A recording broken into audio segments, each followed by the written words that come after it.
until we learn to regulate the self on an individual level, until each of us learns how to have sovereignty over ourselves, then we're not going to reach the goal of having a nervous system that's regulated or calibrated for love, compassion, and enlightenment instead of fear, guilt, and shame.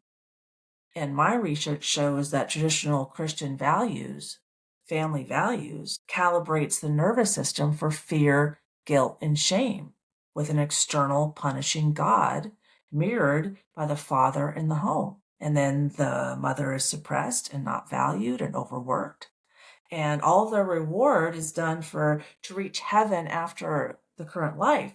So everything that you're working towards is external to you. There's no focus on the self. But we now know that, to quote Einstein, the field is the sole governing agency of the particle, meaning the energy field is the sole governing agency of the body. Physicists, we now know that each body, each human, has its own energy field. Epigenetics has proven that less than 1% of disease is caused by genetics. So if everything starts with the field, all of our diseases start with the soul and the wounds in the soul.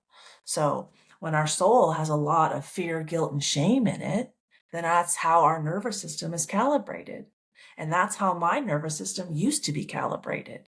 But over the past 10 years, slowly but surely, I recalibrated my nervous system by learning how to go into my emotional pain and come out of it. I learned how to surf the waves of life, so to speak.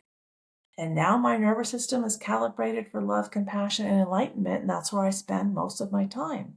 So why don't we dive into the little bit of research I have on the Christian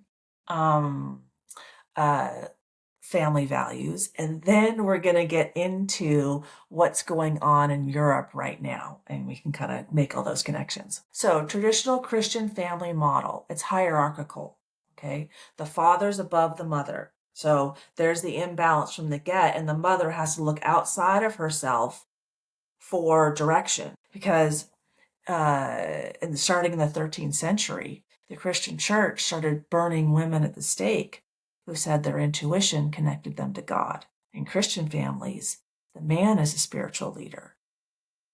Okay. However, that sets up the family for failure because that doesn't acknowledge that the woman's body is physiologically designed to be the emotional center. Through our women's nervous systems are far more robust than men's nervous system, evidenced by the higher mortality rate amongst male infants. More male infants die because their nervous system can't take the jolt into life. Then additionally, like when I had my nerves tested for nerve problems, the neurologist told me that amount of charge he puts in women's nerves, like in my nerves, is so much stronger than men, and it makes men throw up. Okay, so I, as a woman, am physiologically designed to channel souls through me into my womb, give birth, and be the emotional center because souls communicate via emotions through our hearts, through our nervous system. We all know this now. Of course, 2,000 years ago, we did not know this. So in traditional Christian families, the mother is self-sacrificing caretaker. Well, when you're self-sacrificing, are you feeling valued as a stay-at-home mom? I mean, it's almost like a curse word to tell a woman, ask her if she's a stay-at-home mom. God is an external judge, authority, sets a person up to be a victim, to be afraid, to be scared. Heaven is deferred reward, and obedience is prioritized. It's control. Okay, nervous system impact, emotional suppression.